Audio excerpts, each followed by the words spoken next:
उद्धव जो विदुर जी महाराज है वो भ्रमण करते हुए एक बार यमुना जी के किनारे पहुंचे। वहां पर उनका मिलन उद्धव जी से हुआ।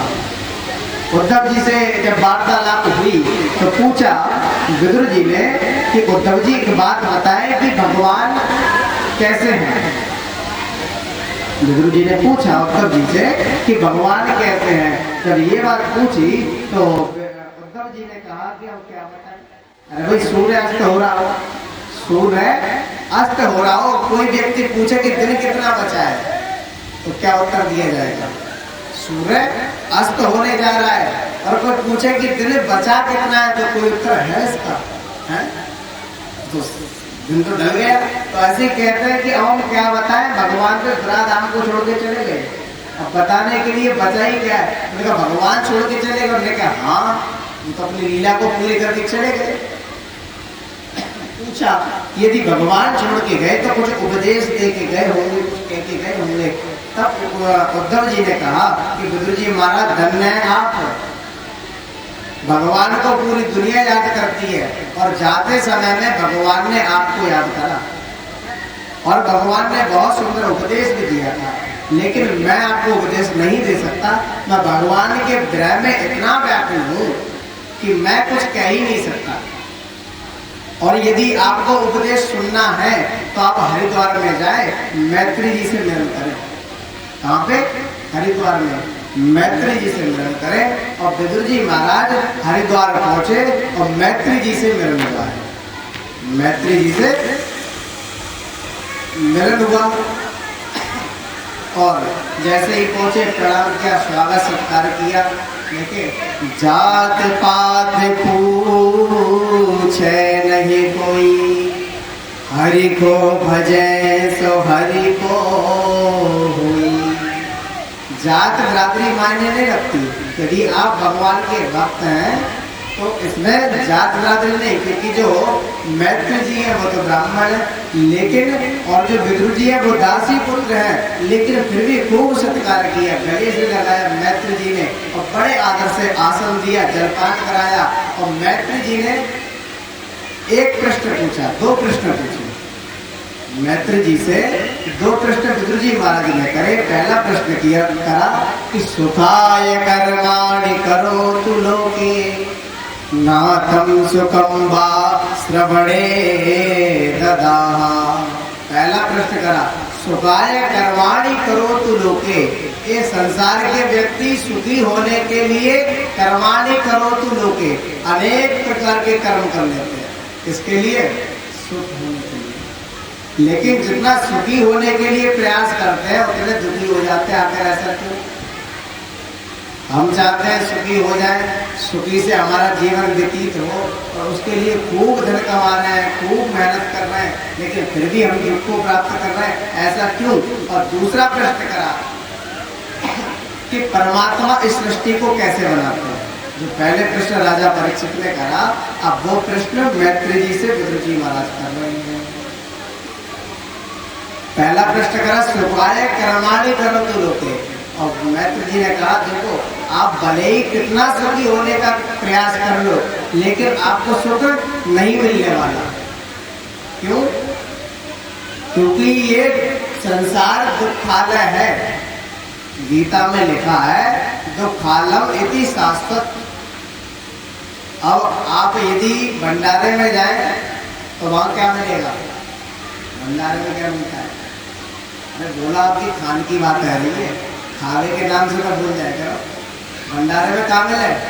अरे खावे के लिए भोजन मिले, क्या मिले? पुस्तक मिले, भोजन मिले ना मिले। तो भंडारे में केवल भोजन मिलेगा और पुस्तकालय में जाओगे तो है पुस्तक मिलेगी। तो ठीक उसी प्रकार मेरे प्यारे, जब भोजनालय में भोजन के अलावा पुस्तक नहीं मिल सकती और पुस्तकालय में जाके भोजन नहीं मिल सकता, तो विचार करो ये दुखालय में सुख कहाँ से मिलेगा? इस पे मोहर लगी हुई है, ठप्पा लगा दिया पहले ही, ये दुखालय है। यहाँ कितने भी प्रयास कर लो, लेकिन कुछ क्षण के लिए देखो दुख और सुख है क्या? ये दुख और सुख केवल मन की भ्रांति है। जो बात हमें अच्छी लग जाए, हमारे मन को अच्छी लग जाए और उसको हम सुख मान लेते हैं। यही तो है। और कोई बात हमें दुख दे जाए, थोड़ी सी बुरी लग जाए, उसको हम दुख मान लेते हैं। यही होता है। जैसे एक अच्छे सेठ जी थे और अच्छे सेठ जी क्या कई नौकर काम किया करते थे। और एक दिन उस सेठ जी ने एक नौकर से कहा कि बेटा तुम आज गाजर का हलवा बनाओ। क्या बनाओ? अरे पीछे वाले औकाश ध्यान कहाँ है तुम्हारो है? सेठ जी ने क्या कहा ये बताइयो?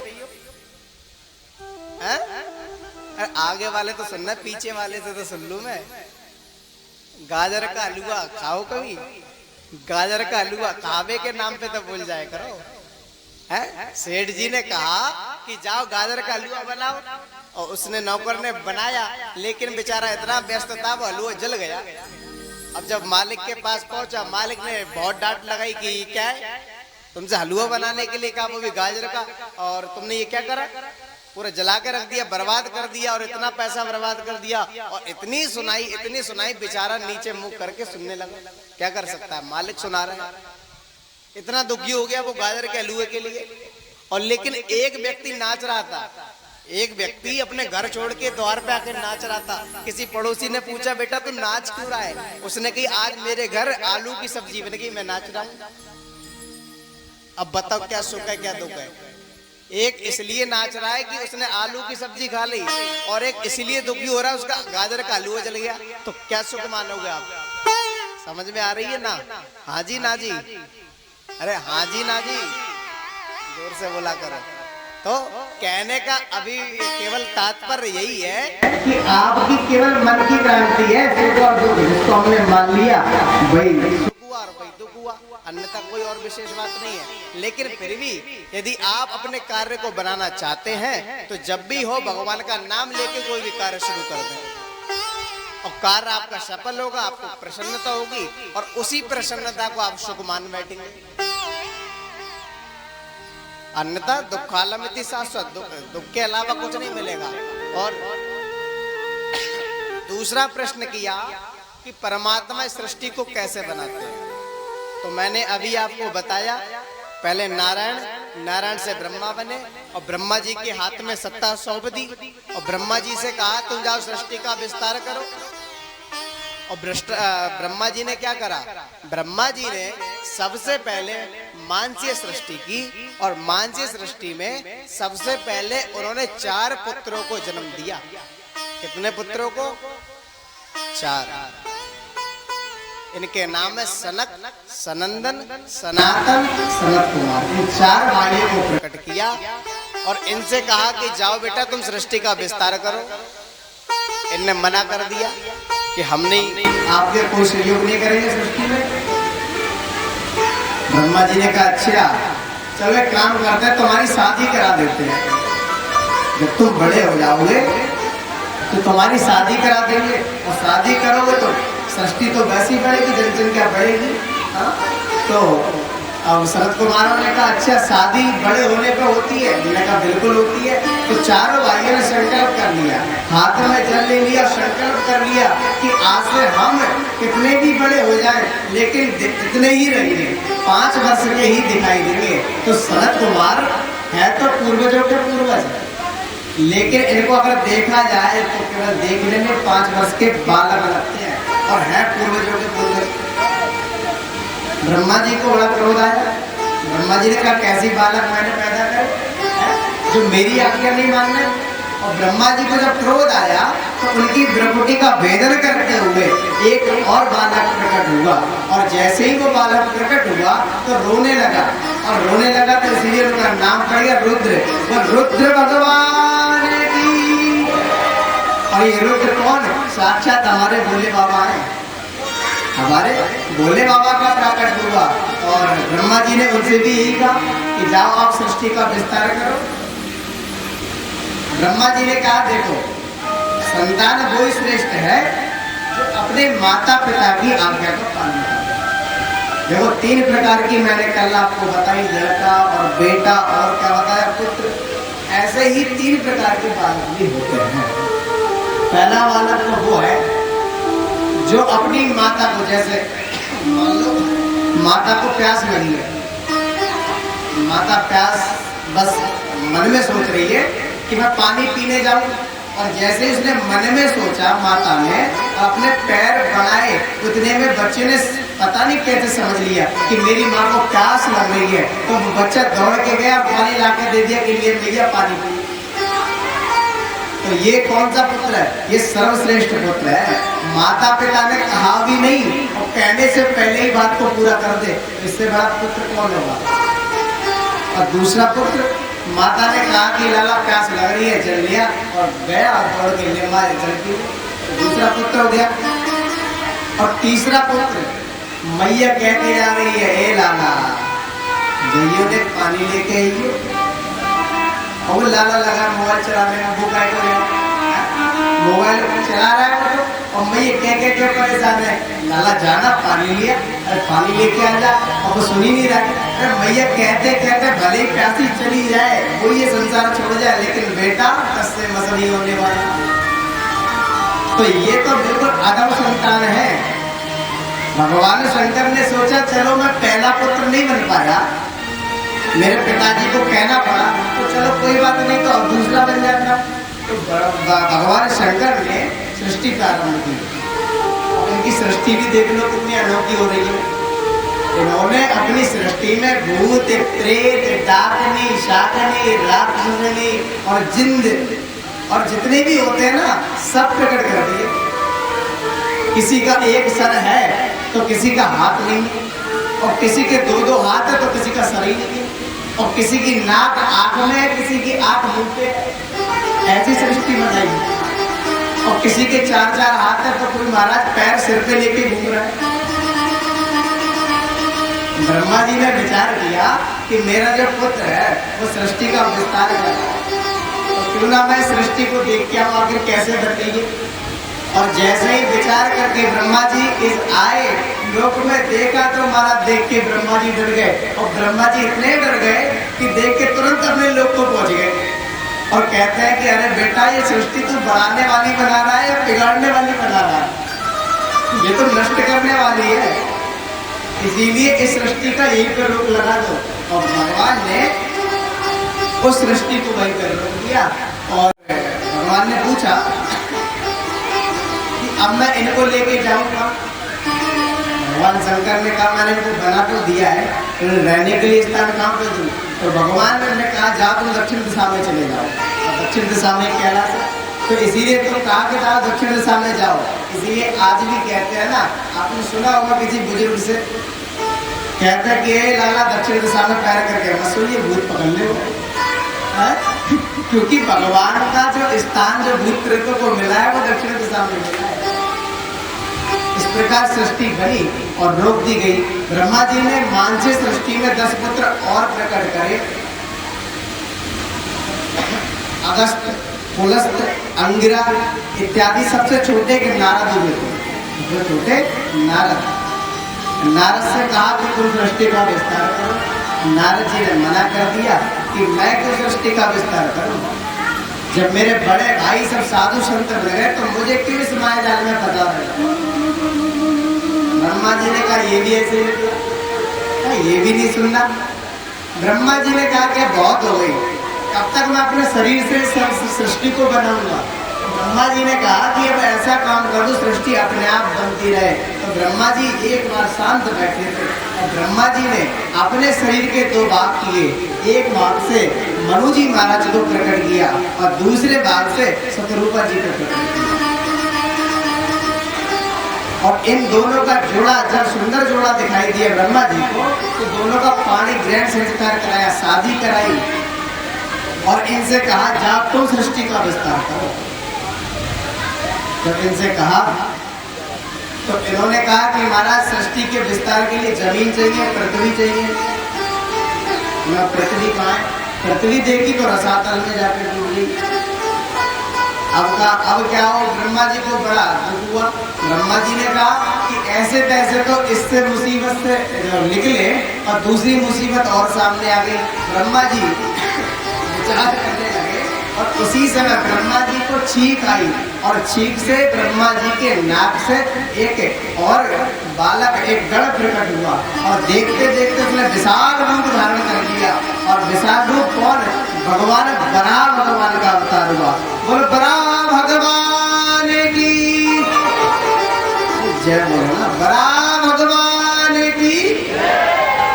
भगवान बराह का प्राकट हुआ, जिसे सुकर कहते हैं हम लोग, उनका प्राकट हुआ। उनसे कहा जाओ पृथ्वी को बचा के लाओ। भगवान सुकर पृथ्वी को उबारने के लिए गए और उसी समय हिरणाक्ष मिल गया रास्ते में। हिरणाक्ष ने कहा कि अरे कहाँ जा रहे हो? उन्होंने कहा पृथ्वी को उबारने जा रहे हैं। उन्हें पृथ्वी को तुम कैसे ले जाओ? पृथ्वी मेरी है। देखो कभी भी किसी से लड़ाई मोल लेनी हो तो किसी की भी चीजों अपनी बता दो, है कि नहीं? तुमने मन में ठान ली कि इससे हमें लड़ाई करनी है तो उसी की चीज से कहते ये मेरी चीज है, तू क्या लेके जा रहा है? अब बता महाभारत होगी ना होगी है? लेकिन भगवान ने खूब प्रयास किया। भगवान ने कहा होगी क्या सुननी इसकी, अपना काम कर। भगवान ने कहा तू भैया तेरी होगी होगी, चल तू अपना काम कर, मुझे अपना काम करने। नहीं माना। अब भगवान से एकदम बहस करने लगा, कहने लगा तो पृथ्वी नहीं लेके जा सकते है? जब ज्यादा कहते करी तो भगवान ने कह दिया ग्राम सिंह चुप हो जा। भगवान ने कहा ग्राम सिंह, और ग्राम सिंह पता है आपको किसे कहते हैं? ग्राम सिंह। गांव का सिंह मतलब समझ में तो आ रहा है, ग्राम सिंह यानी गांव का शेर। अब गांव का शेर कौन है? अरे गांव का शेर कुत्ते ही तो है। वही बेचारा इधर से उधर घूमता रहे, उसी के मारे कुछ तो डर के मारे घर से भागने लगे। तो गांव का शेर कौन है? केवल ग्राम सिंह यानी कुत्ता। तो भगवान ने कहा एक ग्राम सिंह। जब ज्यादा भगवान से बहस हुई तो भगवान ने ग्राम शब्द ग्राम सिंह कह के प्रयोग करा। लेकिन वो तो समझ रहा था मुझे तो ये शेर कह रहे हैं, वो समझ नहीं पाया, वो उल्टा समझा, वो अपने आप को शेर समझने लगा और समझ नहीं पाया। और फिर भगवान से ज्यादा ही जब उसने बहस करी तो भगवान ने कहा कि इसका हम उद्धार कर ही देते हैं। भगवान ने कहा कि हम उसका उद्धार कर ही देते हैं। भगवान ने और हिरण्याक्ष में युद्ध प्रारंभ हो, हिरण्याक्ष में युद्ध प्रारंभ हुआ। और कभी भगवान उसके हाथों को पकड़ लेते तो कभी उसके हाथों पकड़ पटक देते। भगवान भी क्रीड़ा कर रहे थे, खेल लेते। भगवान ने कहा बहुत इससे आनंद ले ही ले। और काफी देर हो गई भगवान को ऐसा करते करते। भगवान को आया क्रोध और भगवान ने अपना एक हाथ उठाया और जैसे ही अपना एक हाथ उठाया उसके गर्दन पे जैसे ही मारा तो उसका गोविंदाय नमो नमः बोल भक्तवत्सल भगवान की। इस प्रकार भगवान ने हिरण्याक्ष का उद्धार कर दिया, पृथ्वी को उबार के लाए।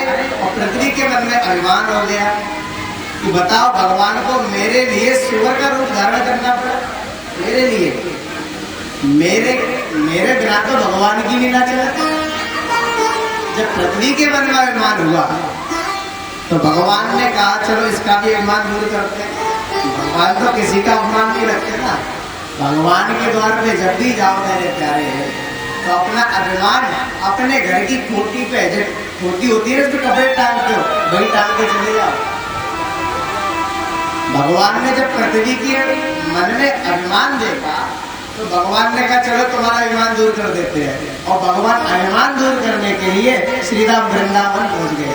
और वृंदावन में जब दर्शन दिखाया पृथ्वी मैया को तो पृथ्वी मैया देख के बड़ी हैरान रह गई कि मैं तो रसातल में चली गई तो ये वृंदावन कैसे बच गया। अरे जब पृथ्वी डूबी तो वृंदावन में डूबना चाहिए था, लेकिन वृंदावन नहीं डूबा। पृथ्वी का जो अभिमान था धरा का धरा रह गया। क्यों? क्योंकि वृंदावन तो स्वयं हमारे बांके बिहारी का घर है और भला अपना घर कौन डूबने देगा? तो डूबने देगा क्या है? तो वृंदावन धाम अपार और नटेजा राधे राधे भाव है, शायद गाना है। सभी लोग ताली की सेवा करते हैं। 2 मिनट गुनगुनाते हुए फिर कथा में चलते हैं। श्री वृंदावन धाम अपारे नटेजा राधे राधे। सभी बताइए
ऐसे नहीं मेरे प्यारे, वृंदावन में राधे राधे ऐसे ना डी जावे।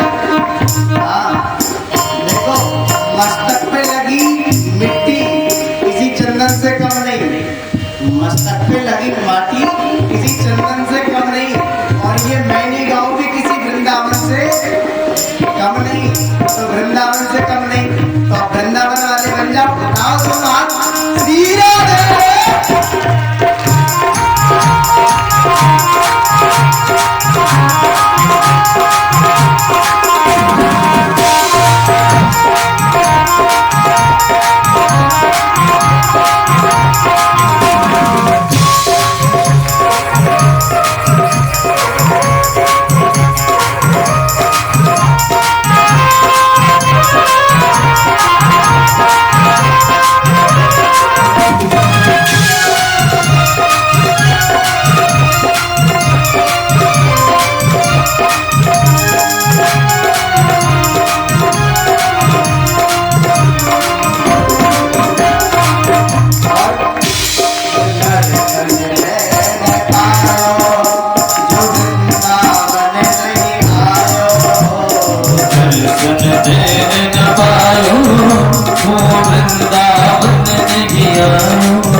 की लीला मत जानो उनको छीला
श्री वृंदावन धाम आभारे।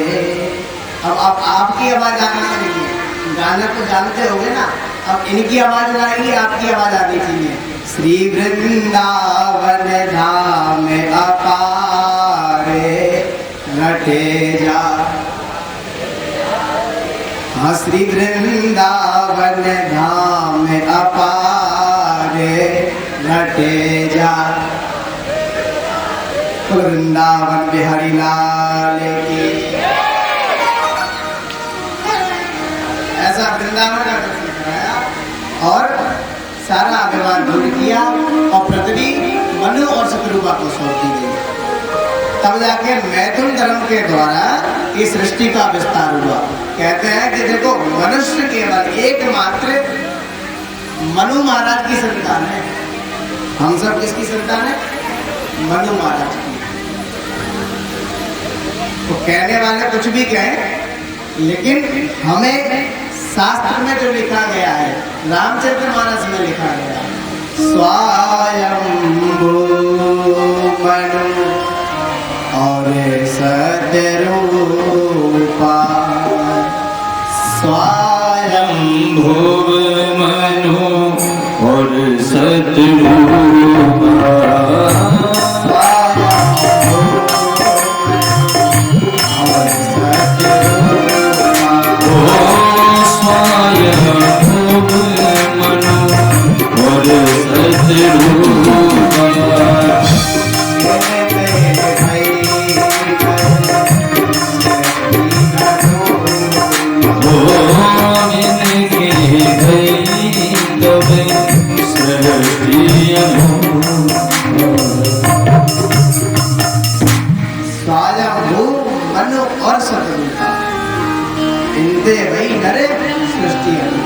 हम सब केवल मनु महाराज की संतान हैं। और मनु जी महाराज ने 5 संतानों को सबसे पहले मतलब जन्म दिया। 5 में 3 कन्याएं थी, 2 पुत्र थे। देवहूति, आकुति, प्रसूति 3 कन्याएं और प्रियव्रत, उत्तानपाद ये 2 पुत्र। कितने हो गए? 5। प्रश्न करा मैत्री जी से विदुर जी ने प्रश्न करा कि महाराज अभी तो सृष्टि प्रारंभ हुई और ये हिरणाक्ष कहाँ से आ गया? ये हिरणाक्ष कौन है? तब बताया कि भगवान के पार्षद है 2, नाम है जय और विजय। ये भगवान के 2 पार्षद हैं।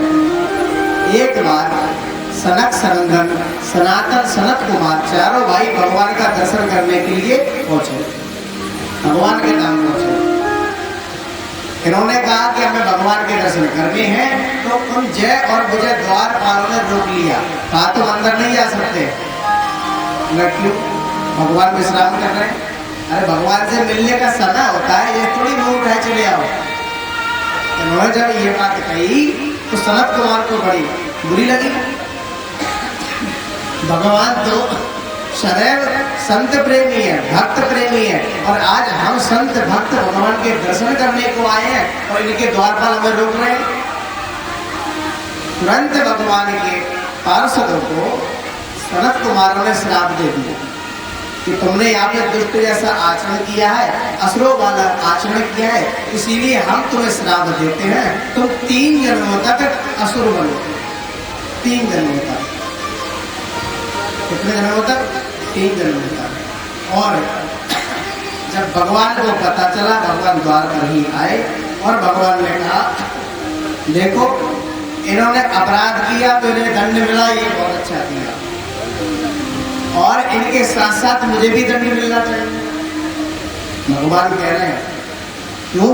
क्योंकि यदि देखो आप घर में कुत्ता पालते हैं, आप घर में कुत्ता पालते हैं, और यदि आपका कुत्ता किसी को काट है, आपका कुत्ता किसी को काट ले, तो उस कुत्ते को तो लट पड़ेंगे सो पड़ेंगे, लेकिन तुम्हें मालिक को गाली जरूर मिलेगी कि बताओ इनका कुत्ता है, ऐसे छोड़ देते हैं, और हमारे बेटे को काट लिया, हमें काट लिया, तो गाली किसे मिलेगी?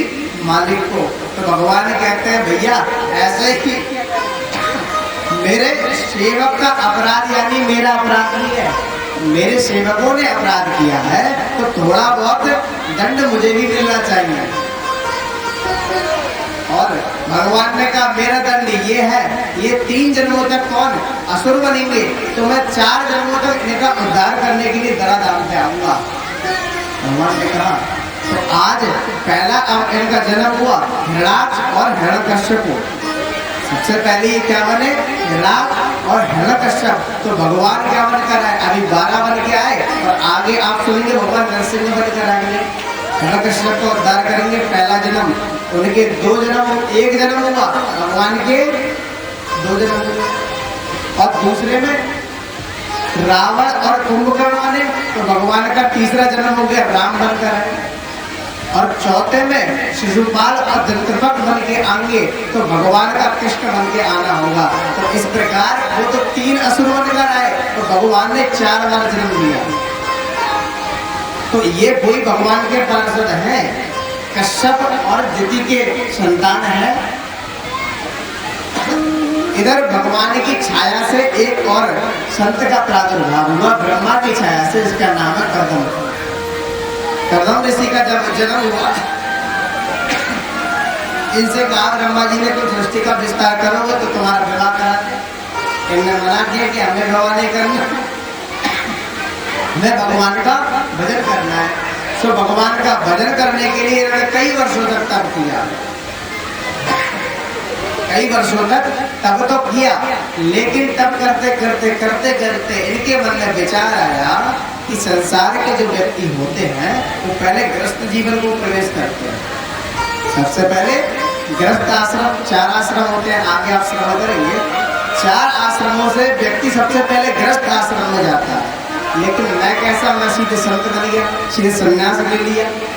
अरे गृहस्थ जीवन का आनंद भी लेना चाहिए था, ऐसा मन किसके विचार में आया? कर्दम जी के। तब करते हुए मन में आया, और भगवान जब दर्शन देने के लिए आए तो भगवान ने पूछा कि कर्दम जी आप कोई वरदान मांगो, क्या चाहते हो? कर्दम जी ने मना कर दिया कि मुझे कुछ नहीं चाहिए, तो मैं कुछ तो मांग लो। लेकिन कहते हैं ना मेरे प्यारे, भगवान तो सब जानते हैं। अरे हमें ही मांगने का सलीका नहीं आता, हमें ही मांगने का सलीका नहीं आता, वरना उसके दर से तो कोई खाली नहीं जाता। ये भगवान का दर खाली नहीं बेचता, लेकिन हम ही नहीं मांग पाते। हमें क्या मांगना चाहिए, क्या मांग बैठते, अंतर यही पे आता है। कर्दम जी से पूछा तो मना कर दिया, तो उन्होंने कहा ठीक है, तुम विवाह करना चाहते हो? जब भगवान ने कहा तुम विवाह करना चाहते हो, करदम जी ने सोचा कि प्रभु आपको कैसे पता मैं विवाह करना चाहता हूँ? अरे भगवान तो सर्वव्यापी है। भगवान ने कहा तुम जाओ, आज से 3 दिन बाद तुम्हारे यहाँ एक रिश्ता आएगा, तुम विवाह करना। और जब विवाह के लिए क्या तुम मना करने लगे करदम जी हमें नहीं करना। भगवान ने कहा जाओ मैं वचन देता हूँ मैं स्वयं तुम्हारे पुत्र बन के आऊंगा, तब जाके विवाह होगा।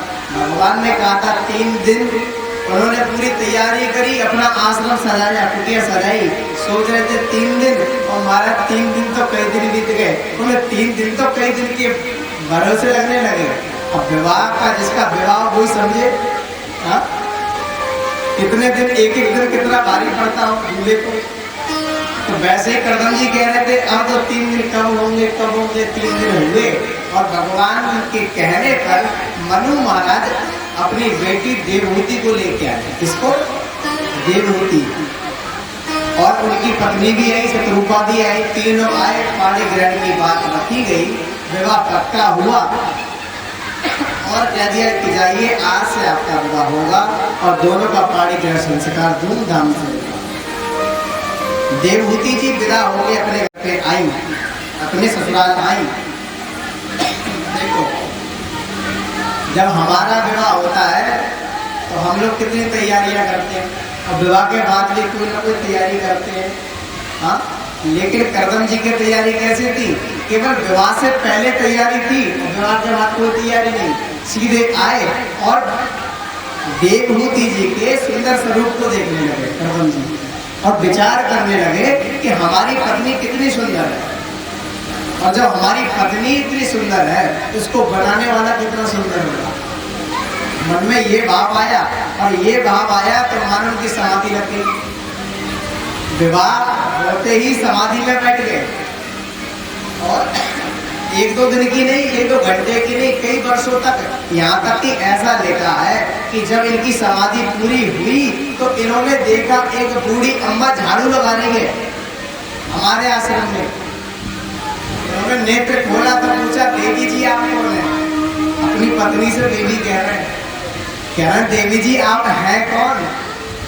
अब बताओ, यदि आज पति ऐसा पूछ ले पत्नी से तुम हो कौन, तो फिर समझ रहे हो ना, महाभारत चालू हो जाएगी। अब मुझे भूल गए, और लेकिन वो कितने वर्षों बाद पूछ रहे कि आप हैं कौन? पूछा तो देवी जी ने बड़े विनम्र भाव से, गुस्से में नहीं कहा, देवहूति जी ने हाथ जोड़ा और कहा कि प्रभु याद करो मैं आपकी धर्म पत्नी हूँ। बोलो धर्म पत्नी, और आपने इतने वर्षों पहले मुझसे विवाह किया था और मुझे यहाँ पे लेके आए थे। अब करदम जी को याद आया, कहते अरे तुम इतने दिनों तक यहाँ पे क्यों नहीं, अपने घर चली जाती? तुम महलों में रहने वाली और यहाँ वन में अकेले कैसे जीवन व्यतीत किया? मैंने कहा प्रभु ऐसे तो नहीं हो सकता, अरे मैं आपकी धर्म पत्नी हूँ। अब देखो पत्नियों के ऊपर मैं बोलता हूँ, पत्नियाँ जी बड़ी ध्यान से सुने, जितनी भी देवी यहाँ बैठी हुई है, 3 होती हैं, कितनी होती है? होती तो एक ही है, लेकिन अब बोलने को लोग 3 बोलते हैं। एक बोलते हैं धर्म पत्नी, और एक बोलते हैं सिर्फ पत्नी, और तीसरी बोलते हैं आजकल वाइफ। यही तो बोलते हैं वाइफ, अंग्रेजी के शब्द वाइफ। तो पहली कौन है? तीसरी से शुरू करते हैं, वाइफ कौन है? जो बुरे वक्त को छोड़ के चली जाए, जो बुरे वक्त में छोड़ के चली जाए वो समझ लेना वाइफ है। जो ऊंचे ऊंचे सैंडल पहनकर हैं और ऊंचे ऊंचे पर्स टांग के पत्नी के पति के आगे आगे चले तो समझ लेना ये इसकी वाइफ जा रही है, पत्नी नहीं जा रही है, वाइफ जा रही है। और पत्नी जो पति के पद चिन्हों का अनुसरण करे, जो पति के पीछे पीछे चले, और पत्नी अगर पति के जीवन में कोई कष्ट भी आ जाए तो उसके साथ खड़ी रहे तो समझ लेना वो पत्नी है। और धर्म पत्नी जो विपत्ति और संपत्ति और भगवान की भक्ति में भी साथ खड़ी रहे तो समझ लेना वो धर्म पत्नी है। केवल संपत्ति तक नहीं, जब तक पति के पास संपत्ति थी, पैसा था और आनंद था, जब तक साथ थे, जहाँ कष्ट आया सिर्फ मैके की याद आ गई, मुझे तो अपने मायके जाना है, मेरी माँ की तबीयत खराब है। अरे ऐसा थोड़ी होता है। हमारे धर्म में हमारी संस्कृति ना तो वाइफ बनाती है ना पत्नी बनाती है, केवल धर्म पत्नी बनाती है। इसीलिए माताओं को जितना हो सके धर्म पत्नी के रूप में ही रहना चाहिए। देखो, एक पति था और उसने अपनी पत्नी से कहा कि देख, ना तो तू धर्म पत्नी बन पाई और ना पत्नी बन पाई, तो केवल वाइफ बन के रह गई। उसने कहा तू वाइफ बन के रही। उसने कहा ठीक है, मैं वाइफ बन के रही तो क्या हुआ, मैं वाइफ ही सही। उसने कहा तू वाइफ का मतलब जानती है? उसने कहा मैं तो ना जानती, तुम बता दो। तो उसने कहा देखो, वाइफ का मतलब है विदाउट इंफॉर्मेशन और फाइटिंग एवरी टाइम, यानी कि जो बिना किसी सूचना के फाइटिंग युद्ध शुरू कर दे वो समझ लेना वाइफ है। उसने कहा अच्छा, तो इसीलिए कहा कि भैया वाइफ केवल झगड़े में साथ देना और बस बुरे वक्त में छोड़ के चली जाए वो वाइफ है। इसीलिए हमारी संस्कृति केवल पत्नी या वाइफ तक सीमित नहीं है, धर्म पत्नी तक सीमित है। अच्छा, कितनी माताएं हैं जो सवेरे उठ के अपने पतियों के पैर छूती है? हाथ उठाना। कितनी माताएं हैं पीछे? एक औरत दिखाई दे रही? अरे एक आध तो होगी, एक भी नहीं है। देखो, ये पतिव्रता धर्म का सबसे पहला धर्म का एक नियम है, सवेरे उठ के अपने पति के पैर छूना और अपने सास ससुर के पैर छूना। तो आप ऐसा करा करें। अच्छा चलो ठीक है, अब एक बात और बताओ, तुमने अब तक ना छुए, अब हाथ उठाओ कि आगे रोज कर्ज छू के आएंगे। कौन कौन कर्ज छू के आएगी ये हाथ उठाओ। एक और बस एक ही। अरे अब तक नहीं छुए, कोई बात नहीं, अब हम कह रहे हैं तो अब तो छू के आना। अब तो आपको ज्ञान मिल गया, भागवत में आए हो तो कुछ ना कुछ तो लेके ही जाओ। कल से कौन कौन छू के आएंगे पैर बताओ? मतलब एक ही तो, अरे झूठ में ही उठा लो। कौन मैं देखने थोड़ी आ रहा हूँ, मैं कल पूछ रहा हूँ तुमसे, ऐसे ही उठा लो, झूठ में उठा लो। लो, कल से छू के आने पैर। हाँ देखो, अब हाथ नीचे करो। जिसने भी हाथ उठाए हैं, एक बात ध्यान रखना, मैं भले पूछूं या ना पूछूं, लेकिन ये जरूर ध्यान रखना, तुमने हाथ उठाए किसके सामने? कि ठाकुर जी के सामने, भगवान के सामने उठाए। अब कल पैर ना छुए तो समझ लियो पाप लगेगा। प्रेम से कह दो। इसीलिए देखो, पैर जरूर छूने चाहिए। पतिव्रता धर्म का बहुत बड़ा असर है। एक पतिव्रता नारी थी, हमने तुम्हें कुछ दृष्टांत दे दूं। एक पतिव्रता नारी थी, एक बार एक संत वहां से गुजर रहे थे और संत ने कहा, संत ने जब गुजर रहे थे तो संत ने देखा कि एक चिड़िया ने ऊपर उनके मतलब शौच कर दी। उन्होंने, चिड़िया ने ऊपर उनकी शौच कर दी। संत को बड़ा क्रोध आया और संत ने जैसे ही तिरछी निगाह से देखा तो वो चिड़िया जलकर भस्म हो गई, जल गई। और संत आगे बढ़े, एक द्वार पर पहुंचे और संत ने कहा देवी भिक्षाम देई। और संत को खड़े काफी देर हो गई। वो स्त्री अपने पति की सेवा में व्यस्त थी, अपने घर के कार्य में लगी हुई थी। अब बेचारा संत का माता गलत, उसने कहा बताओ मैं देर से खड़ा हूँ, भिक्षाम दे भिक्षाम दे, तो भिक्षा देने नहीं आया। संत को क्रोध आया और जैसे तो स्त्री आई, उस स्त्री ने कहा कि लीजिए भिक्षा, मुझे माफ करिए, मुझे आने में थोड़ा विलम्ब हुआ। अब संत को क्रोध आया और उस देवी ने देखो कितनी सुंदर बात कही। उसने कहा कि आप भले ही संत हो, लेकिन मैं भी एक पतिव्रता नारी हूँ, मैं वो चिड़िया नहीं हूँ जिसे आप देख के जलाकर भस्म कर दे। मैं एक पतिव्रता नारी हूँ। और पतिव्रता नारी की गाथा आपने सुनी होगी, है?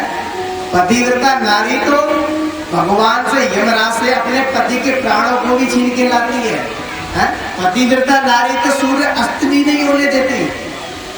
श्राप मिला था, कथा आती है, सुनी होगी आपने। श्राप मिल गया एक के पति को, शायद अनुसुईया जी थी, नाम मुझे थोड़ा ध्यान नहीं है, तो शायद नहीं, अनुसुईया नहीं जी थी, लेकिन उन्हें श्राप मिला। लेकिन तो उन्होंने कहा ठीक है, आप मेरे पति के सूर्य अस्त तक, प्राणों तक, जैसे ही सूर्य अस्त होगा तेरा पति मर जाएगा। उसने भी संकल्प कर लिया, मैं भी देखूं ये सूर्य कैसे अस्त होता है।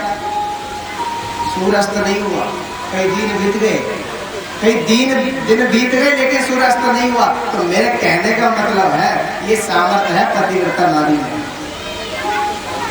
तो इसीलिए देवियों को अपने पतिव्रत धर्म का पालन करना चाहिए जितना हो सके। किसी भी पूजा की आवश्यकता नहीं है। आप मंदिर जाएं या ना जाएं, घर कोई मंदिर बनाए, आप गुरु बनाए या ना बनाए, पति को ही गुरु बनाए। पति परमेश्वर, आप सब जानती हैं, सब समझदार हैं। तब से जरूर मेरी बात पे ध्यान रखना। प्रेम से कह दो। कैसे आवाज कैसे कर रही, जोर से बोलो।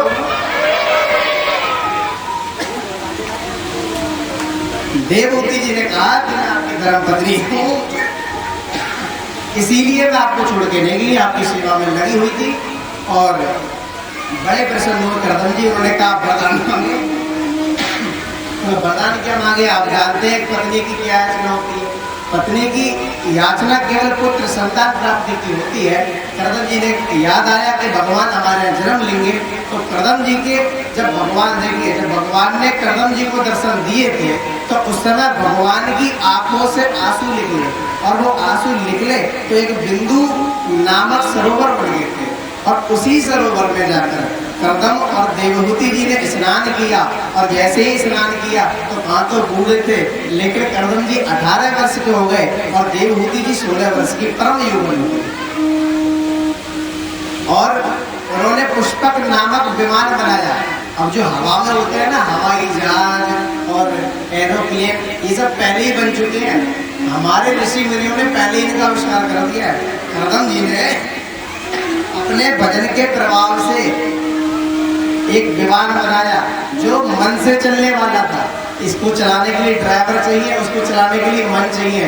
मन में काम में वृंदावन जाना है, सीधे वृंदावन पहुंचा देता है। ऐसे विमान में बैठे देवहूति जी और करदम जी दोनों ने पूरे संसार का भ्रमण किया। और जब उस विमान से उतरे, अकेले नहीं उतरे, 1 2 3 4 5 6 7 8 और 9 कन्याओं को साथ में लाई। करदम जी ने विचार किया कि हम तो गृहस्थी में फंस गए। हमने तो सोचा भगवान जन्म लेंगे, तो 9 कन्याएं हो गई। अब इनके विवाह इत्यादि करना पड़ेगा। वन में जाने लगे तो देवहूति जी ने रोका और कहा, महाराज कहाँ जा रहे हैं? इनका विवाह करना है और मुझे तो पुत्र की कामना है। याद आया भगवान स्वयं हमारे यहाँ पुत्र वध कराए। और समय बीता, भगवान स्वयं माता देवहूति के द्वारा जन्म लिए हैं। भगवान कपिल का प्रादुर्भाव हुआ। बोलो कपिल भगवान की। भगवान कपिल का प्रादुर्भाव हुआ और 9 कन्याओं का एक से एक बड़े ऋषियों के संग विवाह हुआ। करदम जी ने दर्शन किया, वन को चले गए। देवहूति जी ने अपने कल्याण के लिए सुंदर आसन पे कपिल देव को बिठाला और प्रश्न किया, पूछा कि हे भगवान, कृपया करके बताएं कि जो इंद्रियाएं हैं, 5 कर्मेंद्रियां, 5 ज्ञानेंद्रियां हैं, ये व्यक्ति को अपनी अपनी ओर खींचती है। जैसे ये आँख है, आँख चाहती है सुंदर दृश्य देखा जाए। कान है, कान चाहते सुंदर संगीत सुना जाए। और ये जुब्बा है, ये तो सबसे ज्यादा खतरनाक है, कुछ ना कुछ खाने को चाहिए। तो इनसे बचा कैसा जाए, पहला प्रश्न। दूसरा प्रश्न करा, मुक्ति किसकी होती है? आत्मा की होती है, शरीर की होती है या मन की होती है? ये 2 प्रश्न करे। पहले प्रश्न का उत्तर दिया। देखो, इंद्रियाओं में बस में जरूर करना चाहिए। इंद्रियाओं को बस में करने के लिए यम, नियम, प्रत्याहार, प्राणायाम, ध्यान, धारणा और समाधि, ये अष्टांग प्रकार के योग बताए हैं। इनके द्वारा व्यक्ति अपने मन को और अपनी इंद्रियाओं को बस में कर सकता है। लेकिन इनको करना इतना आसान नहीं है। तो सरल तरीका केवल एक ही है, अपने प्रत्येक इंद्रियों को तोड़ो नहीं, मोड़ दो। जैसे आपकी इंद्रिया चाहती है कि आज सुंदर पकवान खाना है, पकवान खाओ, लेकिन खाने से पहले ठाकुर जी का भोग लगा। भोग लगाने से क्या होगा? वह भोजन प्रसाद बन जाएगा। और प्रसाद का अर्थ क्या होता है पता है? प्रासद प्रभु, सासर साक्षात और दासर दर्शन।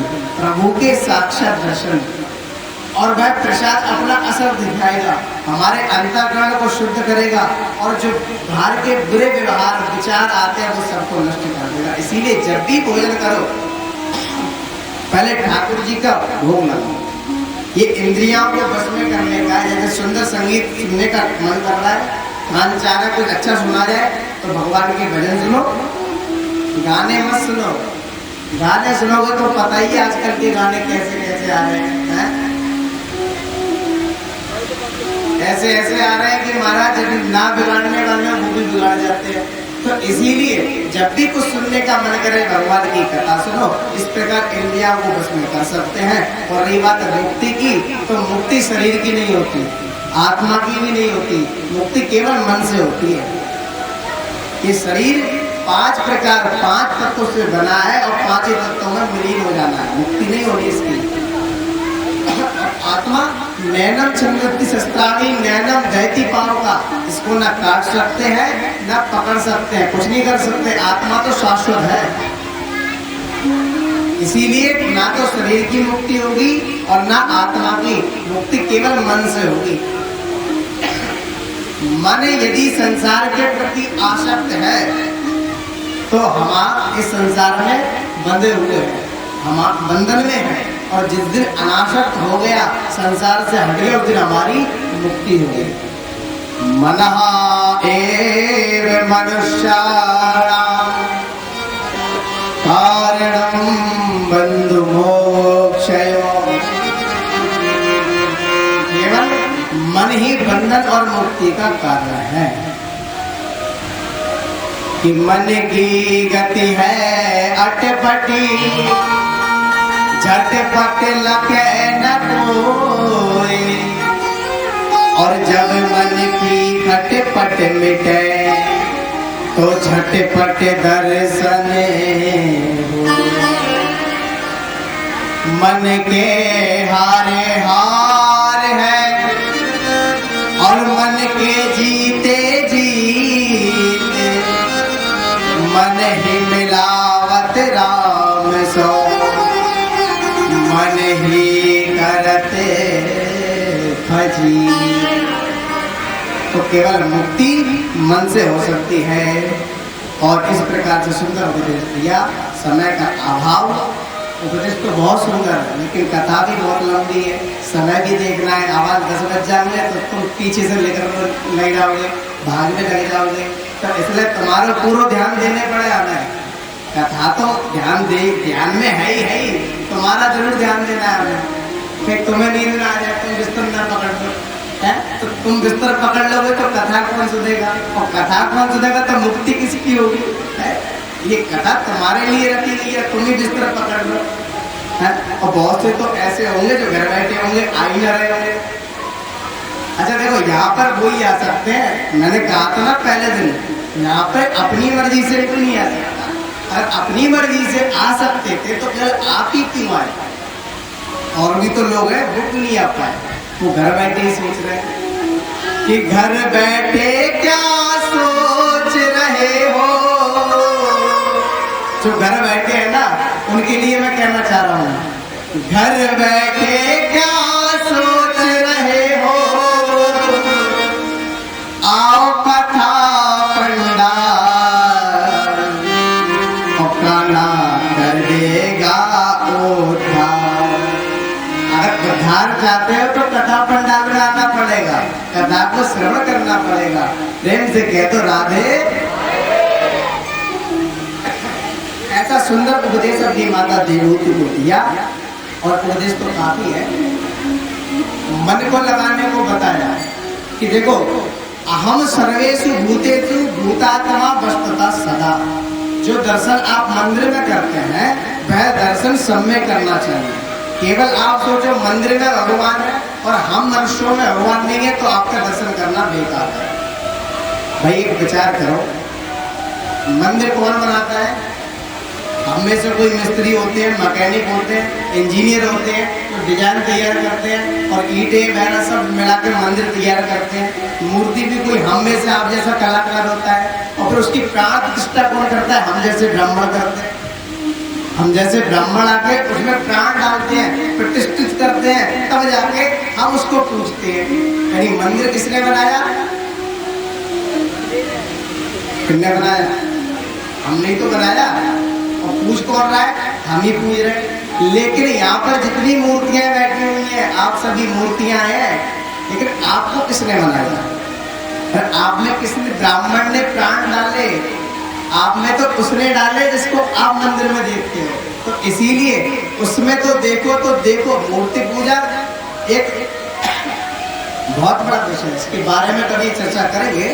देव पूजा, मूर्ति पूजा क्यों करनी चाहिए, लेकिन आप इतना समझ लो मेरे प्यारे, यदि आप उसमें ही केवल दर्शन करेंगे, इन मूर्तियों में नहीं करेंगे, तो आपके दर्शन बेकार हैं।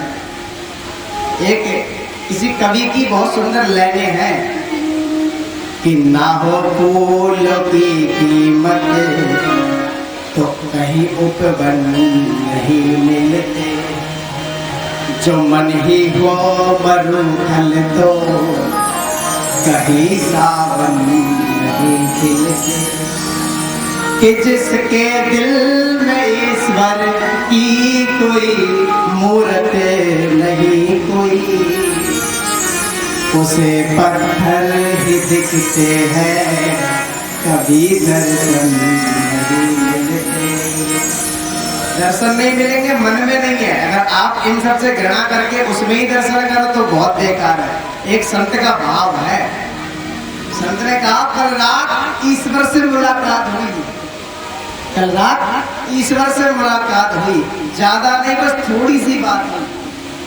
मैंने आप लोगों के बारे में पूछा कि संसार के लोग कैसे हैं, तो भगवान ने कहा रिश्ता बनाए रखना, बिल्कुल मेरे जैसे हैं, प्रेम से कह दो। इसीलिए जो परमात्मा मंदिर में है वो हम सब में है, इस बात को मान के सब में भगवान का दर्शन करना चाहिए। एकनाथ जी ने तो गधे में भगवान रामेश्वर को प्रकट कर लिया था, गधे में कथा आती है। अब समय है कभी आपको पूरा प्रसंग सुनाइए। गधे में भगवान का दर्शन किया, कुत्ते में भगवान का विट्ठलनाथ जी ने दर्शन करा। इसीलिए मेरे प्यारे सब में भगवान ने इतना सुंदर उपदेश दिया है।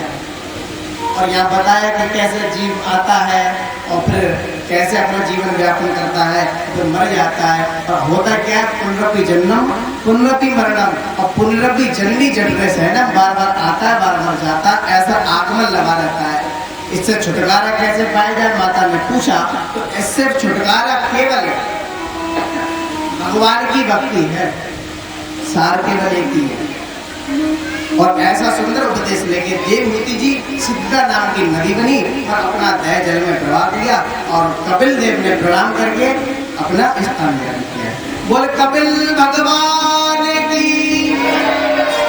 और यहीं पे हम भागवत जी के तृतीय स्कंद को प्रणाम करते हैं, चतुर्थ स्कंद में प्रवेश करते हैं, 14 स्कंद प्रारंभ। आपने अभी केवल देवहूति जी का प्रसंग सुना है कि दो बहनें और हैं, प्रसूति और आकृति। प्रसूति का विवाह रुचि प्रजापति के साथ हुआ और आकृति का विवाह दक्ष प्रजापति के साथ हुआ। प्रसूति के यहाँ पे भगवान यज्ञ नारायण का प्रादुर्भाव हुआ, जिनका विवाह दक्षिणा के साथ हुआ। देखो, जब भी हम यज्ञ कराते हैं, पूजा पाठ कराते हैं, दक्षिणा देते हैं, और दक्षिणा देनी भी चाहिए, और बिना दक्षिणा के कार्य सफल भी नहीं होगा। क्यों? जितने भी शादीशुदा लोग हैं, एक बात बताओ, जब भी हम आपको पूजा में बिठाते हैं, अकेले बिठाते हैं, जोड़े से बिठाते हैं? बोलो, जोड़े से गठबंधन भी कराते हैं। क्यों? क्योंकि बिना पत्नी के आपका जो पूजा वो सफल नहीं होगी। तो मेरे प्यारे, ऐसे ही यज्ञ नारायण की दक्षिणा पत्नी है, आप यज्ञ करा लो, कथा सुन लो, लेकिन दक्षिणा ना दोगे तो पूरी बिना पत्नी के कार्य थोड़ी सिद्ध होगा। तो पत्नी जी को अभी ध्यान रखें, प्रेम से कह दो राधे राधे। और दक्ष प्रजापति की 16 कन्याएं थी, जिसमें से 13 धर्म को ब्याह दी गई, एक अग्निदेव को ब्याह दी गई और एक पितरों को ब्याह दी गई। सबसे छोटी का नाम था सती। अब देखिए, सती जी का बड़ा सुंदर प्रसंग आता है। सती जी का विवाह किसके साथ हुआ? भगवान शंकर के साथ सती का विवाह हुआ। एक बार दक्ष प्रजापति ने भगवान शंकर का अपमान करा, इतना अपमान करा कि भगवान शंकर को श्राप दे दिया, और श्राप दे दिया कि आज से कोई भी तुम्हें किसी भी यज्ञ में स्थान नहीं देगा। भगवान ने कुछ नहीं कहा, भगवान के गणों में श्राप दे दिया। अरे मूर्ख दक्ष, तूने जिस रूप से हमारे स्वामी का अपराध किया है, अपमान किया है, जब तेरा मुख भी पकड़ने का हो जाए। श्राप दे दिया, इनने इन्हें दिया, उनने उन्हें दिया, और भगवान सबको शांत करके अपने घर पे चले आए। लेकिन दक्ष ने विचार किया, मैंने श्राप तो दे दिया है, लेकिन इस श्राप को सिद्ध किया जाए। और उस दक्ष ने कहां पे यज्ञ करा? हरिद्वार में। हरिद्वार में सुंदर यज्ञ करा, और उस यज्ञ में सभी को बुलाया, सबके निमंत्रण भेजा, लेकिन एक घर छोड़ दिया। किसका? भगवान शंकर का। सती क्या कोई निमंत्रण नहीं दिया? सबको पता था, सभी देवी देवताओं को पता था कि आज निमंत्रण भगवान शंकर के यहाँ पे नहीं है, लेकिन फिर भी सभी देवी देवता अपने अपने विमानों को कहां से लेके जा रहे? कैलाश पर्वत से होके लेके जा रहे। सती जी ने देखा कि ये इतने विमान और सभी देवी देवता सुंदर बनकर कहां जा रहे हैं।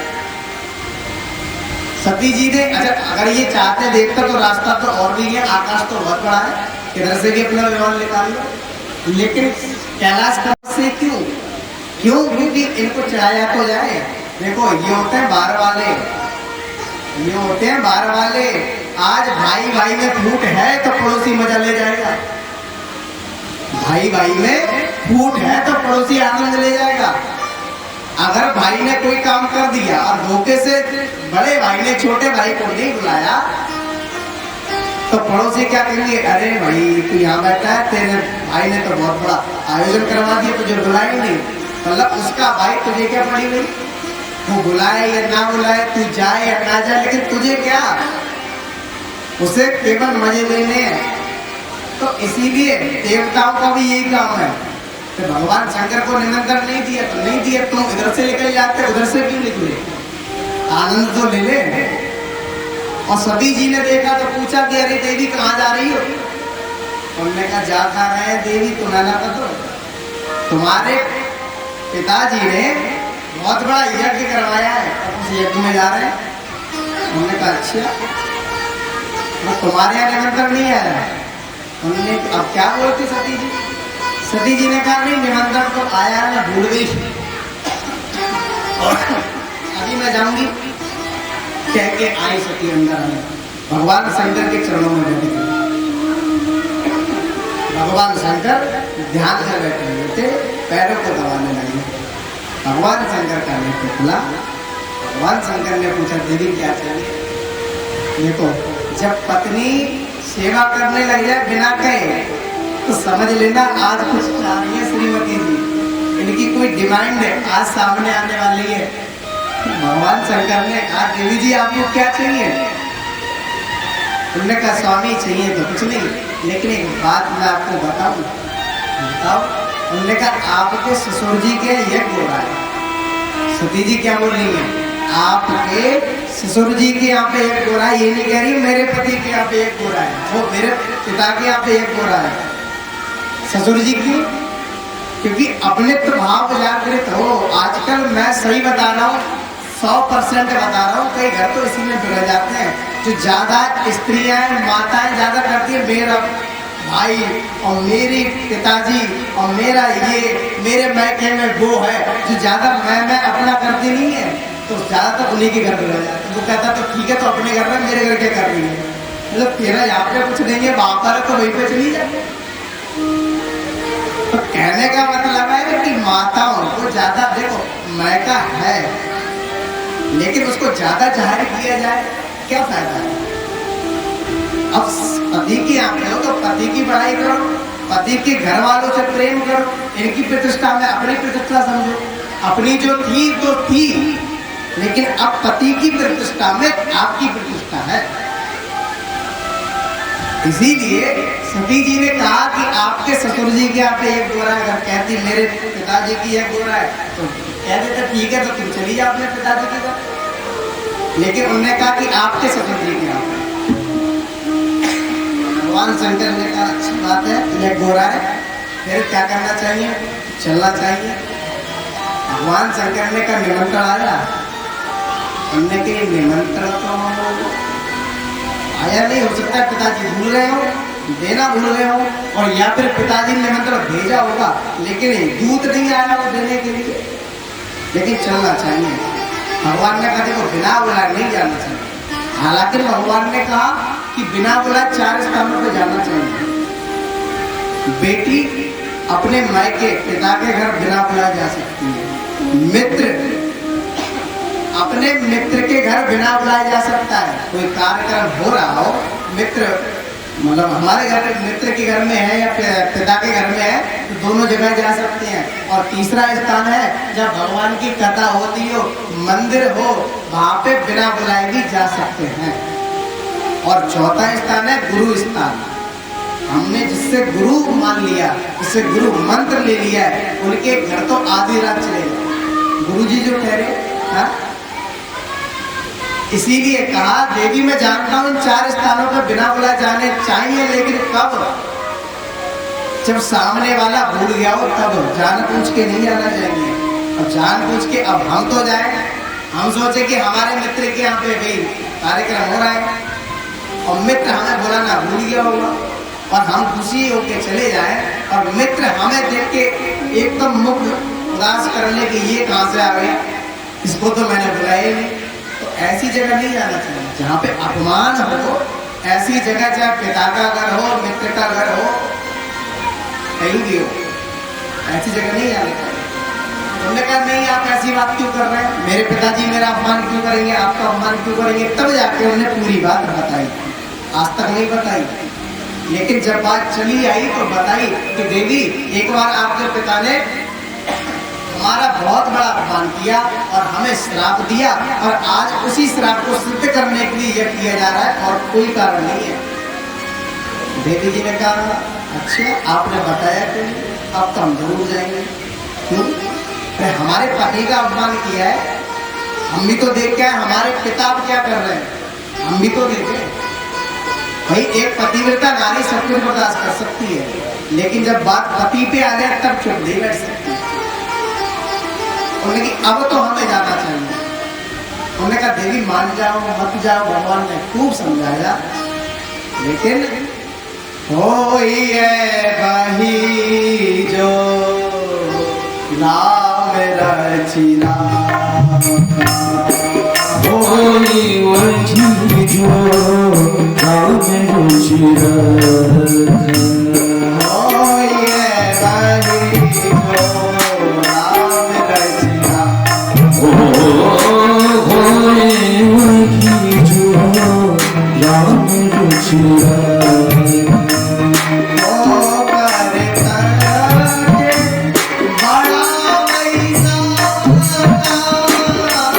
कर तरह के बड़ा बैसाखा, ओ कर तरह के बड़ा बैसाखा, ओ कर तरह के बड़ा बैसाखा, होई है वही जो नाम रचिना, होई वही जो नाम रचिना।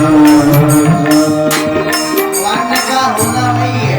इसलिए देवी ने कई बार प्रयास किए जाने का ना जाने का, कहीं भगवान ने कहा तुम अपने घरों को भेज देता हूँ पीछे से, भगवान नहीं गए और गई। लेकिन हुआ क्या? पिता भवन जावे गई भवानी, पिता भवन जब गई भवानी, पिता भवन जब गई भवानी, पिता भवन जब गई भवानी,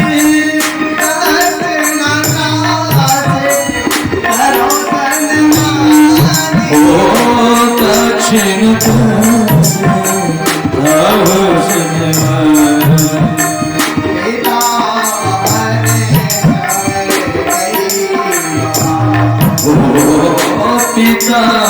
भवन जब गई भवानी। आगे भवन गई, लेकिन दक्षिणा देखा मेरी बेटी आ गई और देखकर अनदेखा। बहुत बुरा लगा। मैं तो आई पिता के घर, पिता ने देख के अनदेखा कर दिया।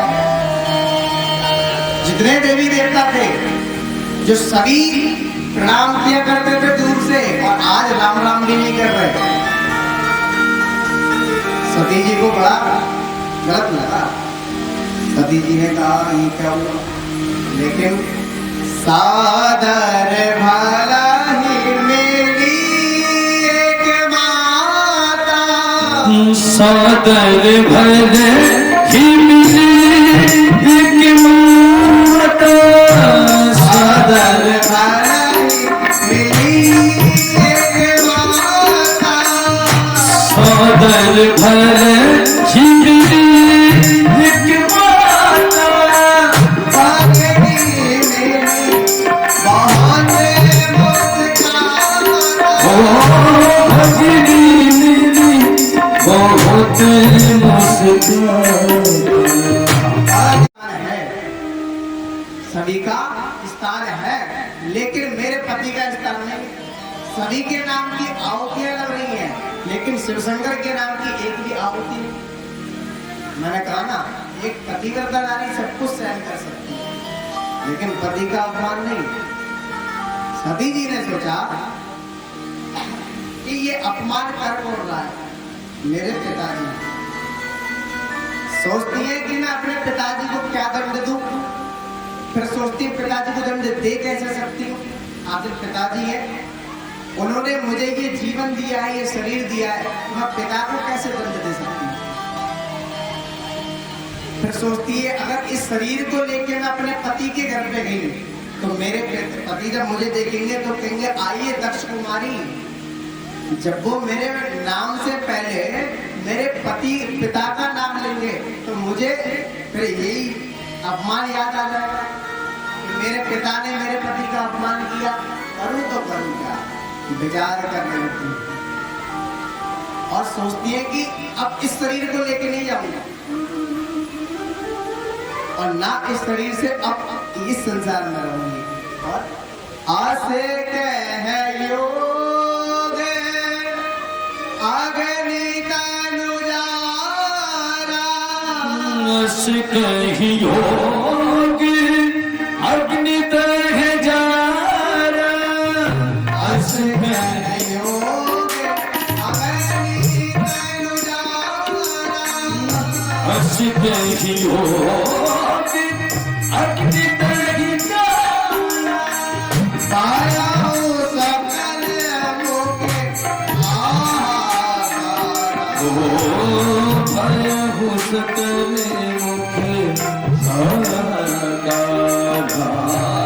पाया हो सकल मुके आहारा, भय हो सकल मुखे आकारा।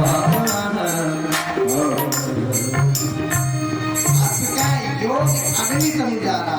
सती जी ने अपने शरीर से ही योग अग्नि जलाई और अपने शरीर को जलाकर भस्म कर दिया, लेकिन मरते समय क्या मांगा, सती मरते हरि सन वर मांगा, सती मरत हरि सन वर मांगा, सती मरते हरि सन वर मांगा। सती मरत हरि सन वर मांगा। सती जी मरते समय क्या मांग रही है, तालियां तो बजा दो, हाथों को उठाओ। सती मरते हरि सन वर मांगा, सती मरत हरि सन वर मांगा, सती मरते हरि सन वर मांगा। सती मरत हरि सन वर मांगा, जन्म जन्म शिव पद अनुरागा, जन्म जन्म शिव पद अनुरागा। सती मरते हरि सन वर मांगा, सती मरत हरि सन वर मांगा, सती मरते हरि सन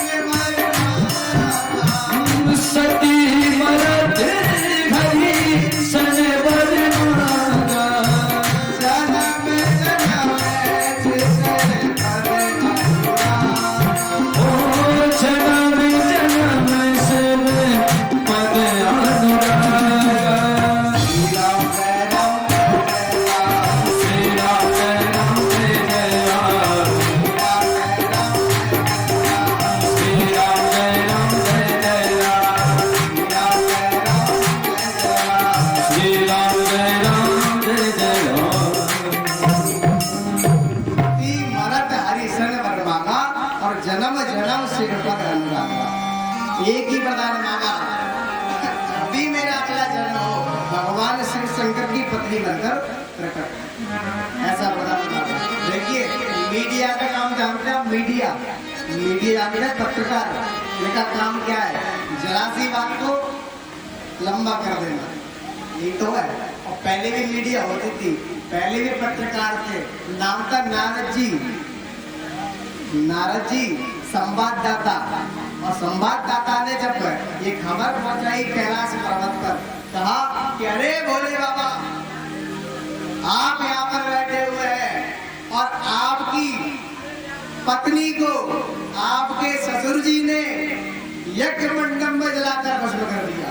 और जैसे ही भगवान शंकर को पता चला, भगवान शंकर को क्रोध आया और भगवान शंकर ने अपनी जटा उखाड़ी और जैसे ही पटकी तो उसमें से वीरभद्र नाम का गण उत्पन्न हो गया। और जैसे ही गण उत्पन्न हुआ, गण की विशाल आंखें और बड़ा विकराल शरीर ले लेके चला। और जैसे ही चला महाराज, पूरा यज्ञ मंडप भस्म कर दिया। यज्ञ मंडप, यज्ञशाला शादी। और जो यज्ञ के आचार्य बैठे थे मूसा पंडित जी, उनके एक मुक्का दिया, उनके बच्चे भृगु जी की दाढ़ी नोच ली, भृगु जी की दाढ़ी नोच ली। और यज्ञ के यजमान दक्ष को देखा तो उसको देखते ही उसने क्या करा, उसका सर पकड़ा और उखाड़ दिया, धड़ से अलग करके भगवान शिव के नाम की आहुति दे दी, शिवाय नमः स्वाहा। पूरा यज्ञ मंडप यज्ञ विध्वंस कर दिया गया। अब आप कह रहे होंगे यज्ञ विध्वंस करना ये तो गलत है, लेकिन एक बात सदैव याद रखना, कोई भी कार्य लेकिन किसी का अपमान रख के यदि कोई काम करोगे तो वैसे ही काम ही गलत है। इसीलिए पूरा यज्ञ मंडप विध्वंस हुआ। जितने भी देवी देवता थे सारे टूटे फूटे है गए, काऊ को हाथ टूटो, काऊ की नाक टूटी, काऊ को सिर टूटो। सभी देवता ब्रह्मा जी के पास पहुंचे और कहने लगे महाराज अरे हमें बचा लो। ब्रह्मा जी ने क्या हुआ, कह रहे थे कि हम गए थे भले घर बैठे और चले गए यज्ञ में, पर ऐसे गए कि महाराज जी हाथ पांव तोड़वाना है, ये हाथ पांव तोड़वाना है? उन्होंने कहा एक बात बताओ, जब बड़े बड़े देवता नहीं गए, हम नहीं गए, विष्णु भगवान नहीं गए, शंकर भगवान नहीं गए, तुम्हें जाने की क्या पड़ी? अरे सोच लेना चाहिए, जब बड़ा अधिकारी नहीं गया किसी कार्यक्रम में तो छोटे मोटे कर्मचारी को तो बिल्कुल नहीं जाना चाहिए। तुम गए, कहते महाराज अब खाई सो खाई और आगे खाई सो राम धोई, अब बचा लो आगे से ना होगा। सभी लोगों ने भगवान शंकर की प्रार्थना, सुंदर प्रार्थना गाई और प्रार्थना गाने के बाद भगवान प्रसन्न हुए। भगवान ने उस यज्ञ को पूरा किया। भगवान ने उस दक्ष के सिर पर बकरे का लगाया और जैसे ही उसने स्तुति गाई तो स्तुति कैसे, अब बकरा कैसे बोलता है, कैसे बोलता है, मैं करता है। तो हमारे जो दक्ष जी हैं वो ऐसे स्तुति गा रहे थे, बकरे का मुख था, तो इसीलिए उन्होंने बम बम बम बम लिख ली। क्या लिख ली? बम बम बम बम। और जैसे ही बम बम लिख ली तो शंकर भगवान बड़े प्रसन्न हुए। और मेरे बाबा आज भी आप लोग कांवर उठाने गए होंगे तो आप लोग कहते हैं बम बम बम, तो जब बम बम भगवान सुनते हैं तो उन्हें अपने ससुर जी की याद आ जाती है। बलवक्त दर्शन भगवान की। इस प्रकार सती जी के वंश का वर्णन आपको किया। प्रसूति के मनु महाराज के दो संतान हैं, इनका नाम उत्तानपाद और प्रियव्रत। उत्तानपाद प्रियव्रत उत्तानपाद सदरूपा प्रकेशिता। प्रियव्रत और उत्तानपाद, उत्तानपाद के वंश का वर्णन किया। उत्तानपाद कहते हैं देखो जिसका ऊंचा पद हो या जिसका सर नीचे पैर ऊपर हो वो उत्तानपाद है। देखो उत्तानपाद ये कोई और नहीं, हम आप लोग हैं। ध्यान से सभी लोग सुने ये कथा केवल एक उत्तानपाद की नहीं, हम और आप लोगों की है उत्तानपाद। क्योंकि देखो जब हम माँ के गर्भ में होते हैं तो सर नीचे पैर ऊपर होता है, ऐसा ही होता है। तो कहने का मतलब उत्तानपाद हम और आप है। और उत्तानपाद की दो पत्नियां हैं, एक का नाम है सुनीति और एक का नाम है सुरुचि। और ऐसे दो पत्नियां हमारी हैं। सुनीति कहते हैं शास्त्रों की नीति का जो अनुसरण करे वो है सुनीति, और सुरुचि जो अपनी मर्जी से मन में जो आया वो कर ले वो है सुरुचि। यदि हम अपना जीवन शास्त्रों की नीति में व्यतीत करें तो समझ लेना हम अपनी सुनीति को प्राप्त कर रहे हैं। और जहाँ सुनीति होगी वहां पे ध्रुव प्रकट होगा, ध्रुव संतान के रूप में। और ध्रुव कहते हैं अटल विश्वास को, दृढ़ विश्वास को।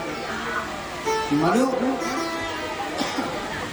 उत्तानपाद के दो पत्नियां और दो संतानें हैं, प्रिय ध्रुव और उत्तम। एक बार उत्तम खेलते खेलते और ध्रुव दोनों खेलते खेलते पिता की गोद में आ रहे थे। ध्रुव को आकर देखा उसकी सौतेली माँ ने, सुरुचि ने, तो मना कर दिया, कहा कि तू क्या जा रहा है? उसने कहा पिता की गोदी में जा रहा है। नहीं जाएगा। उसने कहा कि पिता की हर वस्तु पे सबसे पहले अधिकार केवल बड़े बेटे का होता है। पहले सबसे पहले अधिकार बड़े बेटे का ही है, पिता की हर वस्तु पे। और मैं बड़ा बेटा हूँ तो पिता की गोद पे क्या इस गद्दी पे बैठने का अधिकार मुझे है? उसने कहा भले ही तू पिता का बेटा हो लेकिन मेरा बेटा थोड़ी है। अगर तूने मेरे गर्भ से जन्म लिया होता तो तुझे इस गद्दी पे बैठने का अधिकार होता। तूने मेरी सौतन के गर्भ से जन्म लिया है। यदि तू चाहता है इस गद्दी का राजा बने तो जंगल में जा, भगवान का भजन कर, और जब भगवान दर्शन दे तो वरदान मांग लेना कि अब की मेरा जन्म हो तो सुरुचि माँ के गर्भ से हो, तब जाकर उस गद्दी पे बैठेगा। जब ये बात सुनी छोटे से ध्रुव ने रोते हुए अपनी माँ के पास गए। अपनी माँ से कहा कि आज माँ सौतेली माँ ने बहुत अपमान किया, छोटी माँ ने बहुत अपमान किया, और मेरा ही नहीं आपका अपमान किया। और यहाँ तक कि सुखदेव जी महाराज कहते हैं राजा परीक्षित, ये केवल सुरुचि का अपमान नहीं भगवान का भी अपमान है। हम आप लोग तपस्या क्यों करते हैं? क्योंकि इस संसार में दोबारा आना ना पड़े।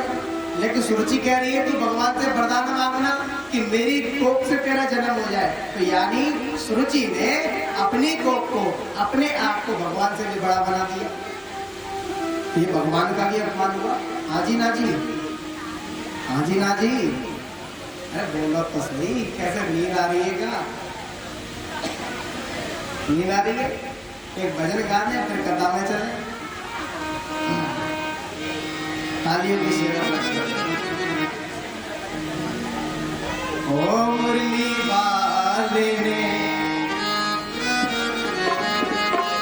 ऐसा कर्म कर दिया, अब किसी के कर्म की जरूरत नहीं। ओ मुरली वाले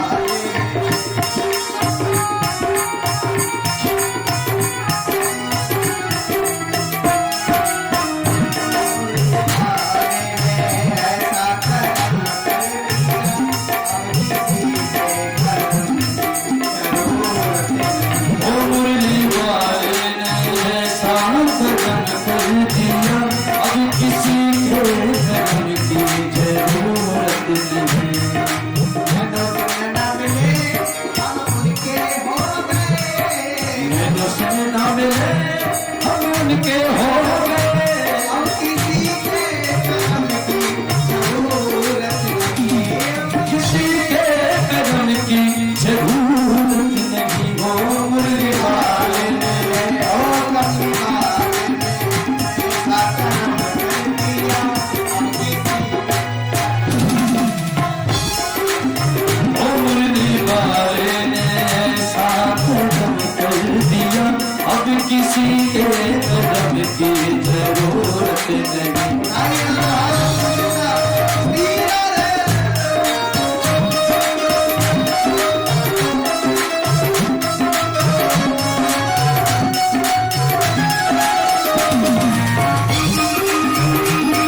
चेहरा ये तेरा भाग गया मोह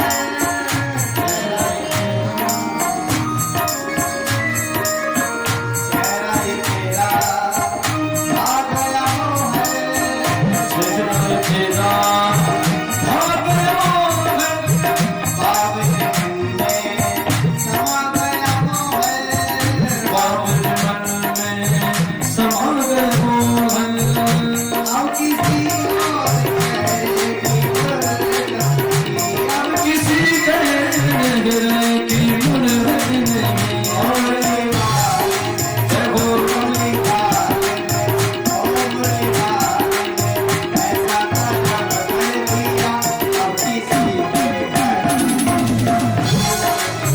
मुरली वाले ने साथ बदन कर दिया अब किसी के कदम की जरूरत नहीं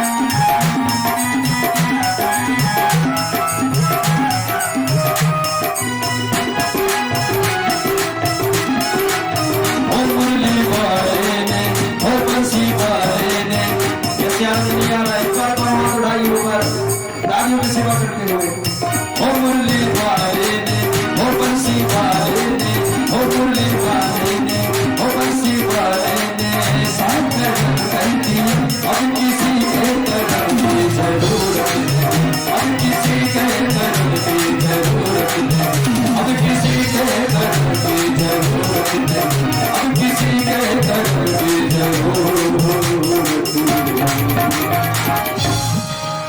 बाकी बिहारी लाल की जय हो। नींद चली गई कि ना गई? कथा तो काफी है लेकिन समय भी हो चुका है। अभी आपको बहुत सुंदर झांकी का दर्शन भी होगा। ज्यादा नहीं, बस 15-20 मिनट की और बात है। आप बैठे रहे, सुंदर झांकी का दर्शन होगा। कथा क्या कह रहे थे हम ये बता दो। चलो कोई है ध्यान से सुनना हो। कथा कहाँ चल रही थी? हैं? सब बोले मुरली वाले ने ऐसा कर्म कर दिया, ऐसा कर्म कर। क्या बात है, प्रेम से कह दो राधे, जोर से बोलो राधे। हाँ, तो कथा हम कह रहे थे, ध्रुव ने अपनी माता को बताया, माँ ने समझाया कोई बात नहीं बेटा, माँ है कह दिया तो कह दिया। और भजन करने के लिए कहा ये तो अच्छी बात है, तो भगवान का भजन आज ही चला जा, अभी चला जा। तो छोटे से बालक को जंगल में भेजा। ध्रुव आए लेकिन सोचने लगे कि मेरा गुरु तो है नहीं, मैं कैसे गुरु को भगवान की प्राप्ति करूंगा, बिना गुरु के तो होता ही नहीं है। नारद जी मिले और नारद जी ने सुंदर उसको उपदेश दिया और गुरु मंत्र दे दिया। और गुरु मंत्र देने के पश्चात बताया कि तुम वृंदावन में जाओ, यमुना जी के किनारे भगवान के नाम का जप करना, मंत्र दे दिया, ओम नमो भगवते वासुदेवाय। आ जाओ इस मंत्र का जाप करना। ध्रुव जी महाराज आए और इस मंत्र का देखो, ध्रुव जी की आयु केवल 5 वर्ष है और 5 वर्ष में ध्रुव जी ने मात्र 5 वर्ष की 5 महीने में ही भगवान को प्राप्त कर लिया। 5 वर्ष की अवस्था और 5 महीने का था। पहले महीने का जब तब प्रारंभ किया तो वन में थे, एक पैर पे खड़े होकर आंखों को बंद करके भगवान का मंत्र का जाप करते, ओम नमो भगवते वासुदेवाय। 3 दिनों तक कुछ नहीं खाते, 3 दिनों के बाद फल खाया करते थे। ऐसे 1 महीना भी हुआ। दूसरे महीने में 6 दिन कुछ नहीं खाते, 6वें दिन पत्ते खा के रहते थे। और ऐसे ही तीसरा महीना जब प्रारंभ हुआ, 9 दिन तक कुछ नहीं खाते, 9 दिन के बाद केवल जल पिया करते थे। चौथा महीना प्रारंभ हुआ, चौथे महीने में जल भी पीना बंद कर दिया, केवल श्वासों पे भजन करते हैं। और 5वें महीने में श्वास भी बंद कर दिया। प्राण अवरुद्ध होने लगे। सभी देवी देवता महाराज त्राही त्राही करते हुए भगवान के पास पहुंचे। कहते हैं प्रभु हमें श्वास लेने में दिक्कत हो रही है। भगवान ने कहा जरा निगाह डालकर देखो, मेरा भक्त बहुत कठिन तप कर रहा है और मैं अभी इसके जाके दर्शन करता हूँ। भगवान ये नहीं कह रहे मैं इसको दर्शन कराने जा रहा हूँ, भगवान कह रहे हैं मैं इसके दर्शन करने जाता हूँ। और जैसे ही भगवान आए, भगवान ने ध्रुव को देखा, ध्रुव ने भगवान को देखा, दोनों आपस में एक दूसरे को देखा। लेकिन ध्रुव को जानता था नहीं, अभी वेद मंत्र पढ़े नहीं, किसी विद्यालय में गया नहीं, तो स्तुति कैसे करता। लेकिन भगवान समझ गए ध्रुव स्तुति करना चाहता है लेकिन कर नहीं पा रहा, तो भगवान ने अपना पांचजन्य शंख उसके मुखमंडल में लगाया। मोकम करोति वाचालं पंगुम लंघयते गिरिं यत्कृतापमहं वन्दे परमानंद माधवम्। भगवान यदि कृपा कर दे तो बैरो सुने, गूंगे मूके बोले। यदि भगवान कृपा कर दे तो बहरा व्यक्ति भी सुनने लग जाता है, गूंगा बोलने लग जाता है। तो आज भगवान ने कृपा करी, ध्रुव ने सुंदर स्तुति गाई। श्रोता सरसवेवाज विवाह पुष्टम संजीवयत किल शक्ति धरा सुदामना अन्यास्त हस्त चरणा श्रवणा तवादीन प्राणा नमो भगवते पुरुषाय। ध्रुव कहते हैं प्रभु आपने आज सोई हुई वाणी को मेरे जगा दिया, आपकी कृपा है। भगवान ने कहा तुम वरदान मांगो, उन्होंने कहा मुझे कुछ नहीं चाहिए। भगवान जानते हैं ये राजगद्दी को पाना चाहता है। भगवान ने 36,000 वर्षों तक राजगद्दी का वरदान दे दिया। 36,000 वर्षों तक तुम राजगद्दी को संभालना। ध्रुव अपने घर को गए, राज्य को संभाला। इनके भाई उत्तम ने कुबेर के वन था उसको बिगाड़ दिया, उजाड़ दिया, उसमें इनका युद्ध हुआ और ये कुबेर उत्तम मारे गए।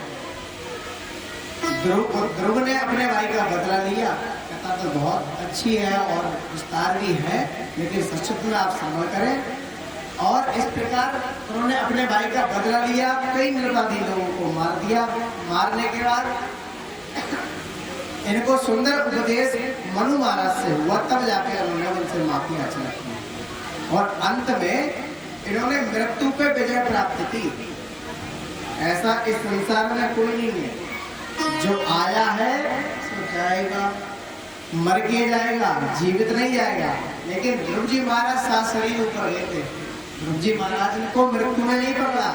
जैसे ही मृत्यु जब आई इनके अंतिम समय में, तो इन्होंने कहा देवी जी आप मेरे सिर पे पैर रखें। जैसे ही देवी जी ने सिर पे पैर रखने के लिए पैर उठाया, इतने में ध्रुव जी महाराज सुंदर विमान में बैठते ध्रुव लोक को पहुंचे। और आज भी कहते हैं ना ध्रुव मंडल, भगवान इनसे इतने प्रसन्न हुए, इनके नाम से अलग एक लोक बना दिया, ध्रुव लोक। आज भी ध्रुव तारे के रूप में आप लोग जाना करते हैं। उन्होंने शास्त्रीय मृत्यु पर विजय प्राप्त की। इनके वंश में उत्पल हुए, अंग हुए, अंग के बैन हुए, बैन बड़े दुष्ट निकले। संतों ने इनके शरीर को मतलब इनको मार दिया और इनके शरीर से दोहन करके भगवान पृथु को प्रकट किया। और पृथु भगवान की, भगवान पृथु का हुआ, भगवान पृथु ने पृथ्वी का दोहन किया और रत्नों की प्राप्ति की और अपनी पूरी प्रजा को सुंदर उपदेश कर्म का दिया कि आप कर्मवान बने और यज्ञ किया, भगवान को प्राप्त किया। और इन्हीं के वंश में आगे हाविर ध्यान, अंतर ध्यान, प्राचीन वरी हुए, प्रचेता हुए। प्राचीन वरी को सुंदर उपदेश दिया है नारद जी ने, जिसे पुरंजन उपाख्यान कहते हैं। भागवत जी के 4वें स्कंद को हम एक विश्राम करते हैं, 5वें स्कंद में प्रवेश करते हैं। 5वें स्कंद में बहुत सुंदर कथा है। इसकी प्रियव्रत के वंश का वर्णन है। प्रियव्रत के वंश में कौन हुए? प्रियव्रत ने मन में विचार किया कि रात होती है, लोग सोते हैं, काम नहीं करते, अपना आधा जीवन सोने में व्यतीत कर देते हैं। प्रियव्रत ने सोचा कि मैं रात ही ना होने दूं, लोग काम करते जाएं, आराम ना करें, सोए नहीं। तो प्रियव्रत के पास एक रथ था, उस रथ पे बैठकर प्रियव्रत ने 7 चक्कर पृथ्वी के लगाए, तो उस रथ के पहिए से 7 खंड हो गए, जिसमें से हमारा जो खंड है अजनाब खंड, इसका नाम है अजनाब खंड। अब जम्बू द्वीप भी कहते हैं, इस द्वीप का नाम क्या है? जम्बू द्वीप। और ब्रह्मा जी आए, ब्रह्मा जी ने समझाया, बेटा देखिए ये प्रकृति है, इसमें दिन और रात्रि दोनों ही आवश्यकता है। समझाया, तब इन्होंने अपने संकल्प को वापस किया। इन्हीं के वंश में हमारे ऋषभदेव हुए, भगवान ऋषभदेव हुए, और ऋषभदेव जी की 100 संतानें हुई। 100 संतानों में सबसे बड़ी जो संतान है उनका नाम है भरत।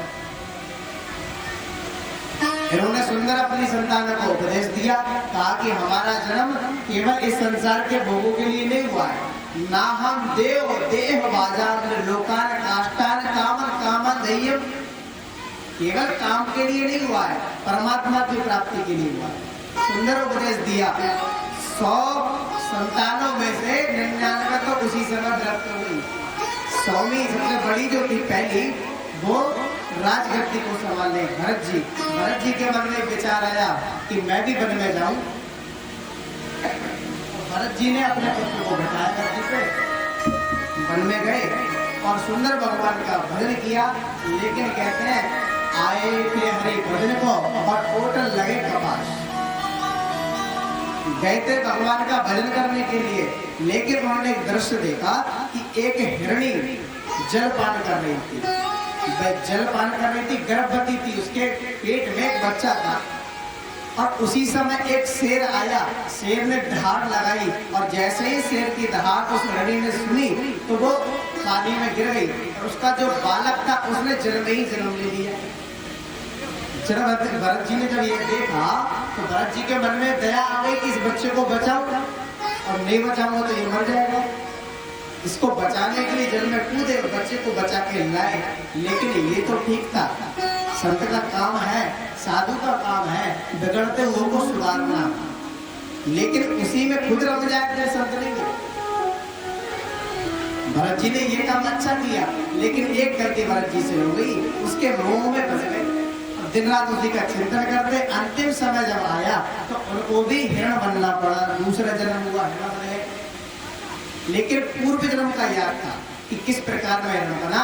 जंगल में आग लगी और भरत जी महाराज उस जंगल में रहे, मतलब हिरण के रूप में थे। दूसरा जन्म तो हिरण के रूप में उसी जंगल में रहे, जल के अपना शरीर नष्ट कर दिया, जला दिया। तीसरा जन्म हुआ ब्राह्मण के यहाँ पे, लेकिन संकल्प कर लिया कि अब मैं संसार के चक्कर में नहीं फंसूंगा। पिताजी ने खूब वेद मंत्र याद कराए, नहीं करे। पिताजी ने नाम भरत ही रखा था, लेकिन पिताजी ने कहा इसकी बुद्धि जड़ है, तो इसलिए नाम पड़ गया जड़ भरत। हमारे भारत में 3 भरत हैं, और इन 3 भरतों के नाम पे ही हमारे इस भूमि का नाम भारत भूमि रखा गया। जड़ भरत, शकुंतला नंदन भरत और तीसरे दशरथ नंदन भरत। इन 3 महापुरुषों के नाम पर ही इस भूमि का नाम भारतवर्ष रखा गया है। लेकिन इन्होंने अपनी बुद्धि जड़ कर ली और घर से इन्हें त्याग कर लिया। इनके भाइयों ने भगा दिया, घर से कुछ काम काज के है नहीं, तो जानते ही हो बिना काम के तो कोई रोटी भी ना दे, तो घर को छोड़ना पड़ा। घर को छोड़ा गया और उसके बाद रास्ते में रघुगण मिला, उसको सुंदर उपदेश दिया। उपदेश देने के बाद यहीं पे भागवत जी के हम 5वें स्कंद को गए, राज्य को संभाला। इनके भाई उत्तम ने कुबेर के वन था उसको बिगाड़ दिया, उजाड़ दिया, उसमें इनका युद्ध हुआ और ये कुबेर उत्तम मारे गए। ध्रुव ने अपने भाई का बदला लिया, कहता तो बहुत अच्छी है और विस्तार भी है, लेकिन सचमुच में आप संभल करें। और इस प्रकार उन्होंने अपने भाई का बदला लिया, कई निर्वादी लोगों को मार दिया। मारने के बाद इनको सुंदर उपदेश मनु महाराज से हुआ, तब जाके उन्होंने उनसे माफी याचना की और अंत में इन्होंने मृत्यु पे विजय प्राप्त की। ऐसा इस संसार में कोई नहीं है, जो आया है सो जाएगा, मर के जाएगा, जीवित नहीं जाएगा। लेकिन ध्रुव जी महाराज सात शरीर ऊपर गए थे। ध्रुव जी महाराज को मृत्यु में नहीं पकड़ा। जैसे ही मृत्यु जब आई इनके अंतिम समय में, तो इन्होंने कहा देवी जी आप मेरे सिर पे पैर रखो। जैसे ही देवी जी ने सिर पे पैर रखने के लिए पैर उठाया, इतने में ध्रुव जी महाराज सुंदर विमान में बैठते ध्रुव लोक को पहुंचे। और आज भी कहते हैं ना ध्रुव मंडल, भगवान इनसे इतने प्रसन्न हुए, इनके नाम से अलग एक लोक बना दिया, ध्रुव लोक। आज भी ध्रुव तारे के रूप में आप लोग जाना करते हैं। उन्होंने शास्त्रीय मृत्यु पर विजय प्राप्त की। इनके वंश में उत्पन्न हुए, अंग हुए, अंग के बैन हुए। बैन बड़े दुष्ट निकले। संतों ने इनके शरीर को मतलब इनको मार दिया और इनके शरीर से दोहन करके भगवान पृथु को प्रकट किया। और पृथु भगवान की, भगवान पृथु का हुआ। भगवान पृथु ने पृथ्वी का दोहन किया और रत्नों की प्राप्ति की और अपनी पूरी प्रजा को सुंदर उपदेश कर्म का दिया कि आप कर्म मान बने, और यज्ञ किया, भगवान को प्राप्त किया। और इन्हीं के वंश में आगे हाविर ध्यान, अंतर ध्यान, प्राचीन वरी हुए, प्रचेता हुए।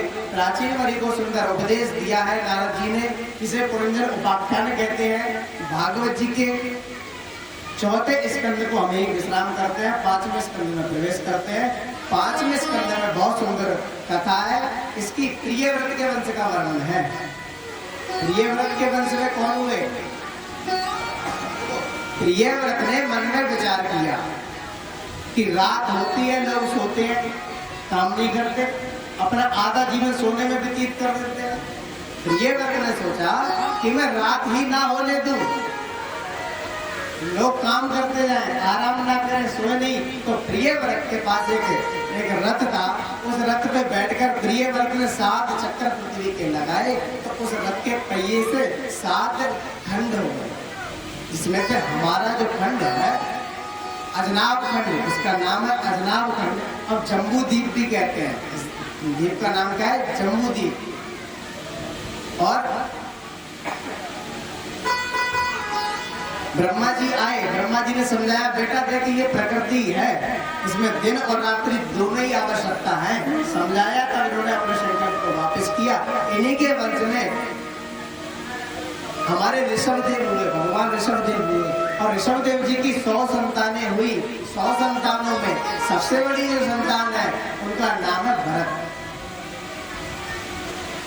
इन्होंने सुंदर अपनी संतानों को उपदेश दिया, कहा कि हमारा जन्म केवल इस संसार के भोगों के लिए नहीं हुआ है।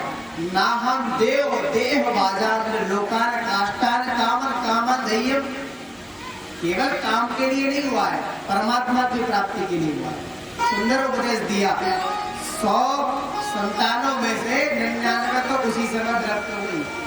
100वीं सबसे बड़ी जो थी पहली, वो राजगद्दी को संभालने भरत जी। भरत जी के मन में विचार आया कि मैं भी वन में जाऊं। भरत जी ने अपने पुत्र को बिठाया गद्दी पे, वन में गए और सुंदर भगवान का भजन किया। लेकिन कहते हैं आए थे हरि भजन को और होटल लगे कपाश। गए थे भगवान का भजन करने के लिए, लेकिन उन्होंने एक दृश्य देखा कि एक हिरणी जलपान कर रही थी। वह जलपान कर रही थी, गर्भवती थी, उसके पेट में एक बच्चा था। और उसी समय एक शेर आया, शेर ने दहाड़ लगाई और जैसे ही शेर की दहाड़ उस हिरणी ने सुनी तो वो पानी में गिर गई। और उसका जो बालक था उसने जल में ही जन्म ले लिया। भरत जी ने जब ये देखा तो भरत जी के मन में दया आ गई कि इस बच्चे को बचाओ, और नहीं बचाऊंगा तो ये मर जाएगा। इसको बचाने के लिए जल में कूदे, बच्चे को बचा के लाए। लेकिन ये तो ठीक था, संत का काम है, साधु का काम है बिगड़ते हुए को सुधारना। लेकिन उसी में खुद रम जाए तो संत नहीं है। भरत जी ने ये काम अच्छा किया, लेकिन एक गलती भरत जी से हो गई, उसके मोह में फंस गए। दिन रात उसी का चिंतन करते, अंतिम समय जब आया तो उनको भी हिरण बनना पड़ा। दूसरा जन्म हुआ, हिरण बने। लेकिन पूर्व जन्म का याद था कि किस प्रकार में हिरण बना। जंगल में आग लगी और भरत जी महाराज उस जंगल में रहे, मतलब हिरण के रूप में थे। दूसरा जन्म तो हिरण के रूप में उसी जंगल में रह जल के अपना शरीर नष्ट कर दिया, जला दिया। तीसरा जन्म हुआ ब्राह्मण के यहाँ पे, लेकिन संकल्प कर लिया कि अब मैं संसार के चक्कर में नहीं फंसूंगा। पिताजी ने खूब वेद मंत्र याद कराए, नहीं करे। पिताजी ने नाम भरत ही रखा था, लेकिन पिताजी ने कहा इसकी बुद्धि जड़ है, तो इसलिए नाम पड़ गया जड़ भरत। हमारे भारत में 3 भरत हुए और इन 3 भरतों के नाम पे ही हमारे इस भूमि का नाम भारत भूमि रखा गया। जड़ भरत, शकुंतला नंदन भरत और तीसरे दशरथ नंदन भरत। इन 3 महापुरुषों के नाम पर ही इस भूमि का नाम भारतवर्ष रखा गया है। लेकिन इन्होंने अपनी बुद्धि जड़ कर ली और घर से इन्हें त्याग कर लिया। इनके भाइयों ने भगा दिए घर से, कुछ काम काज के है नहीं, तो जानते ही हो बिना काम के तो कोई रोटी भी ना दे, तो घर को छोड़ना पड़ा। घर को छोड़ा गया और उसके बाद रास्ते में रघुगण मिला, उसको सुंदर उपदेश दिया। उपदेश देने के बाद यहीं पे भागवत जी के हम 5वें स्कंद को